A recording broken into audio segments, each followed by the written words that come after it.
ayca jërëjëf mbokki téléspectateur Jolof Média am nañu kontaante ak mbégte bu baax a baax di dellusiwaat seen beneen émission tey li nag ku ko gis xam ni nataal la boo xam ne nii nataal bu mbéyeen la nekk nataal bu rafet tabaarakallah macha allah lii ku ko gis xam na am na fu xel jëm buñ ko waxee rek moom mooy 72 heures de mbéyeen ni ngeen ko miinee at mu nekk ñu koy def yàlla defaat na nag ci 2025 bi yàlla indiwaat ko si jàmm ñi koy dëdmal ko defee mbéyeen gi yëpp a ngi nii toog bu ñu ne mbéyeen gi yëpp a ngi nii toog rek tabaarakallah muy président Abdou bu toogee yóbbaale na mbéyeen gi yëpp waaye sunu baay baaba yóbbaale mag ñi suñu yaay màgget suñu yaay burisi yóbbaale jigéen ñi mbéyeen ñëpp su ko defee bis baa ngi noonu ki nga xam ne moom mooy président Abdou Ngiraan dinañ ko jox kaddu mu woo autorité yi nga xam ne ñoom day jëflanteeg ci géew politique bi waaye suñu jarbaat Mor Mbeng nga xam ni moo yor communication bi tabaarakallah moom it dina woote ci li nga xam ne moom mooy ni programme bi di doxee wooyit jeunesse bi nga xam ne ñoo nekk ci xeer gi ak li ko wër yëpp tabaarakallah waaye suñu baay baaba moom it woowal ñi nga xam ne ñoo nekk ci xeer gi mag ñi suñu yaay màgget ñëw ci jigéen ñi tabaarakallah noonu rek la ñuy dugalee ki nga xam ne moom mooy Mor Mbeng yor charge de communication bu MPM di ci liggéey bu rafet macha allah su ko defee moom rek la ñuy daay bàyyi mu dugg ci li nga xam ne moom mooy programme bi. waaw asalaamaaleykum wa rahmatullah mbokku Sénégal ñu ngi leen di nuyu bu baax di leen ziara di leen baalu àq bu baax te di leen baal àq di ñaan yaanu yàlla boole jéggal akay comme ni ko xaaj Mor Ndaw Atijaani annoncé ku gis jotaay bi xam ne xew-xew amatina xew-xew yi nag mooy programme mu 72 heures de mbéyeen ñu koy amal chaque année depuis 2009 ba léegi ñu ngi koy amal ren nag moo tombeek 15e édition bi incha allah ñu fas yéene ko amal comme niñ koy defee chaque année nag 72 heures ku ko wax nag tënku ko ci ñetti fan yi nag moom lañ fas yéene amal fële ca mbéyeen waaye dañ koy bokk képp koo xamante ne askanu Jolof nga 72 heures nag bañ ko sumbee ba léegi programme mu Jolof la kon nag waa Jolof ñoo ko moom ñoom lañ ciy woo programme bi nag ni mu fas yéene demee incha allah daañu bàyyeekoo fii Dakar jeudi ci fajar lañ fiy xëyee su ko defee daañu def convoi boo xamante ne convoi bu am solo la muy caravane boo xam ne dañ koy tuddee caravane Jolof Saint nag ku ko wax wax caravane boo xam ne daañu lancé message waaye jëmale ko si Jolofu jeunesse bi si jeunesse su Jolof bi yëpp xamal leen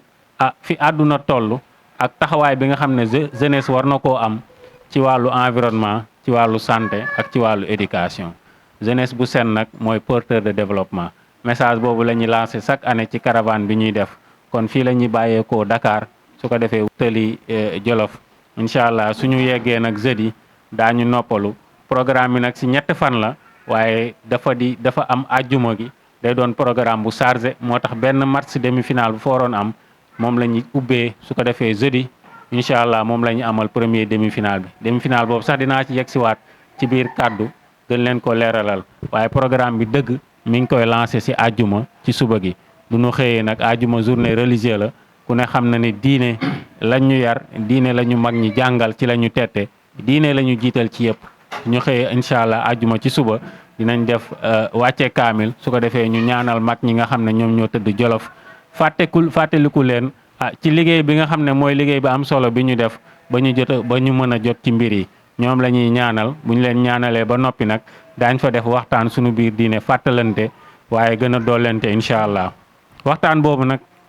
ki ko fas yéene def mooy sunu mbokk al oustaz Mouhamed Camara Diaw moo ko nar a def incha allah nar ci ànd ak sunu mbokk sunu soppe al oustaz Omar Ngiraan ñoom ñaar ñoo nar a séq jotaay boobu waxtaan ko fàttali ñu ci diine waaye ñëwaat nag ci jikko yi sujet bi nag mooy doon makarimal axla loolu mooy jikko yu tedd ya incha allah ñu fas yéene ko waxtaanee gën cee doolente incha allah bu ñu paree nag xam naa day tombeeg rek julli jumaa ji jot su ko defee ñu ànd ñun ñëpp topp ci ginnaaw imaam julli àjjuma ba pare suñu jullee nag ñëpp delluwaat ci kër yi xéewalu dallu noppalu su ko defee ba ngoon nag ñu woowaat mbooloo mi yëpp ca diggu pénc ma ñu defaat nag la ñu xamoon ca maam ya rek mooy xadaratul juma ñu ànd ñun ñëpp bokk ci mbooloo mi joxe ko loolu mooy tarixa tijaan bi nga xam ne nàmpal nañ ñu ko su ko defee ñu dundal ko foofu ci jour bi incha allah xadaratul juma bi nag chaque année buñ koy def dañ ciy ànd ak sunu mbokk dawaayira yi nga xam ne ñi ngi ci goxu Jolof bi incha allah ren nag ñu fas yéene ko ànd ak sunu mbokk yi nga xam ne ni ñoo dëkk Mbuula muy daayira ifradatu billahi aju si sunu waa kër Maam Baye Niass incha allah ñoom lañ si nar a ànd ak ci xadaratul juma bi ñu ànd ñun ñëpp macha allah bàkk sunu borom ci turam bu sell bi waaye ñaanal gox bi ñaanal jolof gi yëpp incha allah suñ ko defee nag ba pare timis bi jot suñu jullee timis may mbooloo mi yëpp ñu delluwaat ca kër ya noppalu dallu bu ñu demee nag ba reer ba noppi incha allah ñu ñëw nag ñun ñëpp àndaat dajewaat sa penc ma daal di dundalaat diine ji dundalaat ko bu baax a baax a baax a baax ci gàmmu gi nga xam ne danañ ko amal sunu mbokk sunu soppe al ustaz Mor Samb war ko ànd ak sunu mbokk al ustaz Pape Samb ñoom ñaar ñu ànd incha allah def gàmmu gi waaye ki leen ci gunge mooy sunu mbokk sunu soppe al ustaz Seer Samb ci jàng bi ak mbooleem groupe nabiyen yi mu ànd ak yëpp incha allah ñëw bégal ñu ci yonent bi waaye bégal ñu macha allah ci njàngale maam Cheikh Seydi Hadj Malick ak mbooleem mag ñi nga xam ne jaaroon nañ fi joxe fi seen xam-xam waaye won ñu kan mooy yonent bi tette ñu bu baax a baax noonu la ñuy fas yéene ànd ak guddi gi àjjuma ji suñu xëyee nag incha allah samedi mooy doon cérémonie officielle bi cérémonie officielle bi nag daañu dalal gan yi ñi am yëpp xam naa ne le président Abdou Ngirane dina si ñëwaat su ko defee daañu wax gan yi ñuy xaar yëpp incha allah am nañu nag ay élèves yi nga xam ne at mi yëpp ñu ngi góorgóorlu ay jàmbaar lañ daanu waxtaan ak ñoom ci wàllu éducation ndax éducation dafa doon point bu am solo ci 72 heures bi waaye daañ ci profité waale waxtaan ci wàllu environnement yooyu yëpp muy ñaari point yi nga xam ne essentiel la ci programme bi daañ ci waxtaan ci journée samedi bi ànd seeg suñuy invité waaye ànd seeg suñuy parrain incha allah rabbi loolu président dina si ñëw ci invité yi ak parrain yi leerale leen ko bu baax a baax a baax suñu defee noonu nag samedi bi incha allah du ñu demee dallu daal di añ ba ngoon gi incha allah ku ne xam ne nag programme bi day ànd ak tournoi de football boo xam ne moo koy gunge muy tournoi boo xam ne daañu dajale jeunes yi sensibiliser leen ci ànd giñ mën a ànd nekk benn waaye xëcc leen ci li ñu bëgg mooy sport jaaree fa xëcc leen ci programme bi ak li nga xamante ne nii valeurs yi nga xam ne ñoo ngi koy développé si ñoom. waxoon naa ko ci ndorteelu kàddu gi premier demi-finale bi ñuy joué jeudi day am deuxième demi-finale bu ñëw ànd ak moom le samedi. incha allah mooy ñaari demi-finale yi nga xam ne mooy doon tournoi bi su ko defee loolu mooy mottali ngoonu samedi bi suñu demee nag ba guddi ba reer ba pare dina am jotaay boo xam ne jeunesse bi moo ko woote muy nuit de la jeunesse dina am thème yu am solo yoo xam ne daañ ko fa développé ci jeunesse bi waaye daañ ko jaaree ci sketch yi nga xam ne ni ay sketch yu éducatif la am volet bi nga xam ne volet sensibilisation la ñu tàggat jeunes yi sensibiliser leen ci à travers sketch yi ñuy def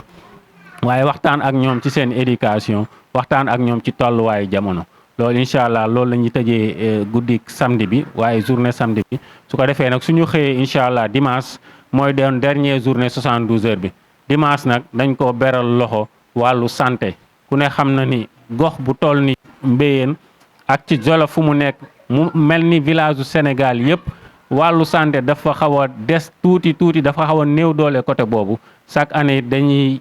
jël occasion boobu noonu di ci gën a waxtaan ci santé waaye di gën a sensibiliser nit ñi waaye di gën a def acte yoo xam ne ni daañu yombal nit ñi li ñu bëgg ci santé ñu koy am au delà de yeneen jours yi kon jour boobu bu ñu xëyee daañu def consultation médicale gratuite ànd kook ak don de médicament kon ñuy woo mbokk yi nga xam ne ñoo ko wër jëpp bu ko defee bu jour boobu ku ci nekk rek boo yëgee loo xam ne sa yaram jaaxal na la incha allah may nañ la jour boobu nga ñëw daañ la boole médecin bu xool sa yaram la ca aju ci wàllu médicament bu fekkee ma nga fa incha allah daañ la ko jox bu fekkee nawuñ fa daañ la ca jàppale wala daañ la ca tegtal fa nga xam ne dana gën a mën a gën a yomb ci yow incha allah loolu mooy journée bi dañ am ay conférence yoo xam ne dina ko fa def incha allah waaye ñi dañ prévoir également échographie bi nga xam ne daaw defoon nañ ko incha allah ren bëgg nañ ko fa defaat su ko defee échographie bi li muy seer montant bi dañ koy partager ak population bi su ko defee loolu ñu ngi ciy woo mbooloo mi yëpp suñu demee nag ba dimanche soir incha allah mooy doon final tournoi de football bi accompagné woon 72 heures bi boobu mooy doon l'apothéose moom mooy tëj programme bi incha allah ñu bàyyi ko xel bu baax final boobu nag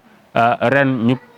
parrainé ko waa ADM de Mboula incha allah ñoom it ñu ñëw fas yéene ànd ak ñun ci programme bi macha allah li ñuy wax rek mooy Jolof ma fierté bi ñuy woote moom moo ñu réunir ñun ñëpp programme yëpp yi ngeen gis ñi ngi ciy ànd ak di ko bokk ak ay éléments wu Jolof lañ waaye waa Jolof lañ kon ñu ngi woo askanu Jolof bi yëpp si sunu bés waaye di woo également sunu partenaires yi nga xam ne ñoom ñoo ñu accompagner tout le temps ñu xalaat ci MPS di ci xalaat ASEP di ci xalaat eau minérale Baobab waaye di ci xalaat yeneen organisation yi nga xam ne ñi ngi ñëw di ñu appuyer tout le temps ñooñu ñi ngi leen di woo di profiter également de l'occasion di leen sant di leen gërëm bu baax a baax a baax di woo askanu Sénégal yëpp waa bitim réew ak waa Sénégal yëpp ñi ngi leen di woo di leen jox tig daje incha allah le 3 le 4 ak le 5 octobre fële ca Mbéyeen incha allah rabbi salaamaaleykum wa rahmatullah. asalaamaaleykum mbokki Sénégal salaamaaleykum mbokki Jolof ñu ngi nuyuwaat ñëpp di wax rek di leen woowaat ci bés yi nga xam ne yaakaar naa loo wax 15e édition miin nga ko kon fan la Mbéyeen fu ñu ko daan defee muy 72 heures Mbéyeen kon ren incha allah jàpp nañ ko le 3 4 5 à Mbéyeen incha allah muy octobre ci mois d' octobre lañ koy def incha allah 72 heures de Mbéyeen nag ku ko dégg xam ne ay journée de développement la développement nag mënul ñàkk ànd ak autorité muy kilifa yi fa nekk parce que boo nee environnement éducation santé muy ñetti volets yi nga xam ne moo ko ëmb tey boo xoolee yëpp ay dafa dugg ci compétence transférée nag bu ñu ko waxee kon loolu bu ñu koy def soxla nañ d' abord muy autorité municipale yi muy mairie bi ak le maire ñoom dèjà ñu ñëw accompagner ci journée yooyu parce que ay domaine la yoo xam ne yi état bi daf leen ko sax ñoom ñu war ko dawal mais ñun nag suñu rôle communautaire la ñuy def moo tax chaque année ñuy organiser ay journée yu am solo di ci def lu am solo ci domaine yu yëpp muy santé éducation ak environnement waaye nag journée yi day ànd ak diine comme ni ko Mor Mbengue waxee rek ci ginnaaw tuuti bu ko defee nag loolu buñ koy wax tamit ku mel ni le sous-préfet de l' arrondissement de Yaya le préfet de Linguère et le gouverneur de Louga ñoom aussi vraiment ñu nekk ay ndaw président de la république ci zone boobu muy région de Louga département Linguère ak arrondissement Yaya kon lu mel noonu buy am foofu soxla nañ seen assistance parce que di gestu di leen gis suñ ginnaaw daf ñuy may doole bu ko defee rek noonu la ñuy wooyee képp kuy autorité politique autorité sanitaire yi aussi le médecin chef du district de Dara nga xam ne daf ñu ci accompagner toujours parce que ci dimanche bi comme ni ko Mor Mbengue waxee lañ fay def ci santé am na solo trop moo tax accompagnement bi nga xam ne ñoom ñu ngi ko daan def ñu ngi leen ci séntuwaat waaye nun lañ ciy wooye aussi le commandant de la brigade de Yaya parce que la fay ñëw ci mbooloo la fay ñëw ci nit ak activités yi ñu fay def soxla nañ seen assistance ak sécurité nit ña fay nekk ak sécurité gox bi kon ñoom aussi ñu ngi leen di woo pour ñu accompagner ñu ci volet sécuritaire boobu nga xam ne liy jóge fii ci nit jóge Dakar jóge ci 14 régions yi ci Sénégal ak ñi nga xam ne ñu ngi jóge ko ci gox gi muy xeet gi yëpp Jolof mën naa ne léegi xeet gi Ngenki Casde ba ci Baxal ñëpp dañuy fekk ci 72 heures Mbéyeen yi nekkatul yëfu xeet gi kese nekkatul yëfu Mbéyeen kese yaakaar naa tur bi rek la ñuy wax 72 heures de Mbéyeen waaye di ci ginnaaw li ñuy wax Jolof ma fierté kon programme Jolof la loolu nag fu ñu toog war nañ am sécurité bu doy suñu ginnaaw loolu moo tax ñu ci interpeller le commandant de la brigade de Yaya mu ñëw vraiment accompagner ci loolu kon autorité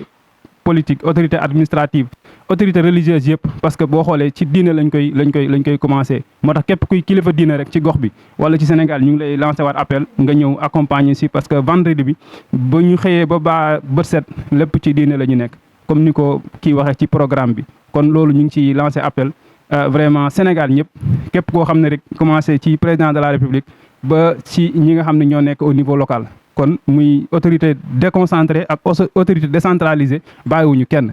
bu ko defee daal ñu ngi lancé waat appel ñëpp di woo aussi association de développement yi nekk foofu parce que ki koy organiser mooy association de développement di mouvement pour le progrès de Mbéyeen mi nga xam ne suñu waajur ñoo ko créé woon ñun yàlla def ñu nekk ci di nabal moo tax suñuy mbokk suñuy dëkkandoo association de développement yi nekk ci Jolof yëpp muy village yëpp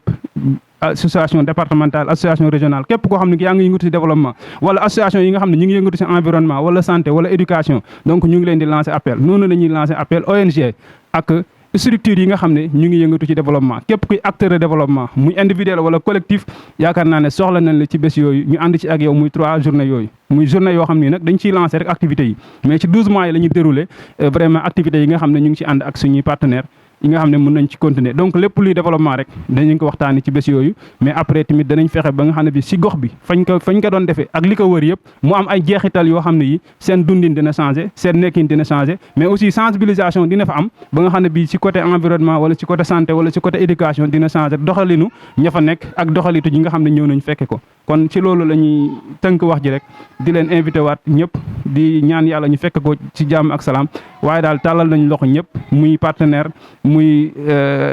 képp koo xam ne kii rek invité nga wala muy autorité ñu ngi lay invité ci suñu journée yooyu incha allah le 3 le 4 le 5 octobre incha allah à Mbéyeen ñu def ko nañ ko daan defee def nañ première édition ba ren 15e édition yaakaar naa ne loolu lu am solo la ñu ngi wàcce kàddu yi foofu di sant ñëpp di gërëm ñëpp di woo ñëpp di santaat suñuy kilifa parce que ñoom ñoo sosoon lépp ba léegi tamit ñu ngi ànd ak ñun fii ñi nekk Dakar ak fu ñu mën di nekk dañuy ànd ak ñun ba journée yi jeex kon ñoom it ñu ngi leen di santaat di leen gërëm di leen ñaanal yàlla di sant ñëpp di gërëm ñëpp di wax salaamaaleykum wa rahmatullah. salaamaaleykum maa ngi nuyu ñëpp di siyaar ñëpp di ñaanal ñëpp jàmm di jaajëfal njaboot gi baax ngeen macha allah di wax jigéen ñi ku fi ndaw ak ku fi mag na ngeen waajal 72 heures bi te lu ñu laaj na ngeen ko joxe bu ñu demee bu ñu xëyee dem jumaa ja na ngeen teel a ñëw bu ñuy dem xadara ba na ngeen teel a ñëw lépp lu ñuy def Mbéyeen na ngeen ci taxaw di ci def liñ leen sant lépp di waajal lépp te yàlla rek tax ndax suñu njaboot yi macha allah luñ mën ren bu déwénee yal na ngeen mën lu ko ëpp 72 heures macha allah na ko ñëpp waajal jigéen ñëpp ku fi mag ku fi ndaw na ko ñëpp waajal te luñ ci laaj na ngeen ko joxe buñ demee ba Mbéyeen fépp fu ñu war a teew na ngeen génn teew fa te yàlla rek tax macha allah di ñaanal sama njaboot gi yal na leen yàlla defal jàmm yal na yàlla guddal seeni fan te wéral seeni cër ndax 72 heures day moom bañ ko commencé def yàgg na lool ñun day bañ ko commencé yàgg na kon nag yal nañ ko yàgg a fekke yal nañ ko yàgg a teewe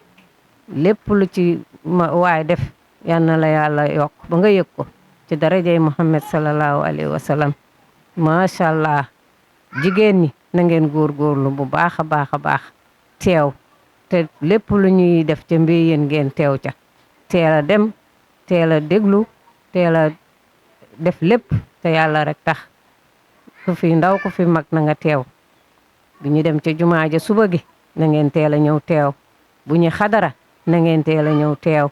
bu guddee bu ñuy dem ca jàng ya na ngeen teel a ñëw te yàlla rek tax Mbéyeen moom macha allah ku fi mag ku fi ndaw ci jigéen ñi na ngeen teew nii ñuy waajal nii ci 72 heures lépp luñ ci laaj na ngeen ko joxe te yàlla rek tax maa ngi sant ñii nag di leen gërëm sama doom yi di leen ñaanal yàlla lu ngeen mën ren bu déwénee yal na ngeen mën lu ko ëpp macha allah yàlla defal leen jàmm defal leen sutura defal leen xéewal gu saawaan baawaan ci darajay Muhammad sallallahu alayhi wa sallam wax dëgg yàlla kontaan nañ ci yéen bu baax a baax ndax seen taxawaay rafet na macha allah yal na leen yàlla dimbale yal na yàlla defal leen lépp 72 heures bi yal nañ ko fekke tatal yal na ñëpp teew ñu dem ci jàmm ñu bisi ci jàmm ci darajay Muhammad sallallahu alayhi wa sallam jërë ngeen jëf. waaw asalaamaaleykum mbokk ñu ngi leen nuyu baax di leen saare di leen wax ne am na lu xew li xew mooy lan muy 72 heures fan lay xewee Mbéyeen kon nag ñu ngi leen ko yëgal bu baax a baax di ko yëgal mbokk yëpp waa Jolof yëpp di wax ne rek Mbéyeen a woote Mbéyeen nag bu wootee moom ñëpp a koy wuy si rawatina nag waa nekk nga xam ne mooy seexu Mbéyeen Mbayoo Mbuula ñu ngi woo mag ñëpp di woo dàgg nga xam ne moom buñ ne dàgg yi Mbéyeen dàgg kon nag ñu ngi leen di woo ñu ngi woo mbokk yëpp ñëpp ñu teew ndax waa 72 heures moom Mbéyeen dong moomatu ko Jolof gépp ko bokk kon nag ñu ngi ciy woo ñëpp di dalal gan ñëpp di wax ne waa Mbéyeen 72 heures ngi ñëw ngeen préparé ko bu baax a baax gan ñi nga xam ne ñu ngi fay wàcc si ngeen teeru leen bu baax teral leen bu baax a baax comme ni ngeen ko daan defee rek ndax teral gan moom ku ne xam ne ne mbaa waa Mbéyeen rek ñooy borom kon nag lu ngeen ci mën ngeen def ko ñu ngi leen di woo bu baax a baax di woo dëkk yëpp ñi nga xam ne ñoo wër Jolof gépp ñu ngi leen di woo bu baax ci 72 heures bi di wax na rek ñuy dalal gan ñëpp di woo suñu sëriñ moom bu ñu sañoon mu teew ndax teewaayam foofu moom dina rafetal jotaay bi lool dina jëmmal jotaay bi lool muy suñu Cheikh Ahmed yi teewoon nañ ko fa lool bu teewoon ñu ngi ko fay soxla lool bu teewee dana jëmmal jotaay bi lool waaye di woo mbokk yëpp rek di woo mbokk Jolof yëpp di wax ne ajjuma ji ñu ngi ñaan mag ñi yëpp ñu teel a génn ndax programme la boo xam ne ajjuma ji xat na kon nag ñu teel a génn dana ci baax lool jàng kaamil bi waxtaanee ñaanal mag ñi nga xam ne ñoo fa nekkoon di taxawee taxawaay bii buñ paree Camara Diaw moo yore waxtaan wi kon nag ñu ngi ciy woo mag ñëpp waaye ñuy wax ba waa dëkk ba it ñi teel a génn képp koo xam ne am nga gan boo ko joxee mu dikk ànd la moo ñëw ci baas ba ndax ñàkk teel a ñëw naajee ñëw gi danay waral jotaay bi di programme bi du yegg kon nag ñu ngi ciy woo daal ñu ngi woo ñëpp rek di woo waa Jolof gépp bu ne waa Jolof rek bàyyiwun kenn ñu ngi leen di sant bu baax a baax di sant xale yi di leen ñaanal bu baax a baax seen taxawaay gi yaa gën a rafet lépp luñ mën ren yàlla ñu ko mën déwén ndax li ñuy def tax am na solo lool di def dara te ñëpp di ko roy ci yow loolu lu rafet la kon nag ñu leen ci sant bu baax a baax di ñaan yàlla daal yal na yàlla taxawu leen lépp lu ngeen mën ren yàlla ngeen ko mën déwén waaye ñu ngi wax mag ñi daal ñu génn doole bu baax a baax ndax mbir mi daal ñoo ko moom rawatina ajjuma ji nag nañ génn bu baax a baax ñu ngi leen sant gërëm di leen sant bu baax di leen gërëm di jégalu baat bu baax a baax ci kàddu yi. jërëjëf mbokk yi ñoo ko gisandoo loolu nag moom mooy 72 heures de Mbéyeen gis ngeen ko ci kàddu yi Mor Mbengue ci communication bi waaye également président Abdou Ngiraan woo na ay mbokkam suñu yaa Maguette Samb woo jigéen ñi nga xam ne ñoo nekk ci gox bi tabaarakallaahu ak lu ko wër waaye suñu baay baaba it woo ñi nga xam ne ñoo fa nekk ñëpp waaye nag noonu rek la ñuy woowee xalifa généraux yi ci réew mi yëpp tabaarakallaahu ak mbooleem fu waay tënku damay wax ni murit bu jubee màggal xelam day nekk ci màggal dong waaye tijaan it bu jubee Tiwaawan xelam yëpp ci Tiwaawan lay nekk waaye doomu Mbéyeen bu jub 72 heures xelam yëpp ci 72 heures lay nekk kon nag mbokk yi 72 heures mooy suñu ittee kon bis baa ngi noonu annonce baa ngi noonu ñoo ngi ñaan yàlla nañ ci yàlla yóbbu ak jàmm ñi tàmbale ko ci bisimilahi rahmaani rahim eggale ko ak alhamdulilahi rabbil alamin lépp luñ fa am yàlla nañ fa am yàlla luñ fa ñàkkit yàlla nañ fa am yàlla wa axiru dahwaana an alhamdulilahi rabbil alamin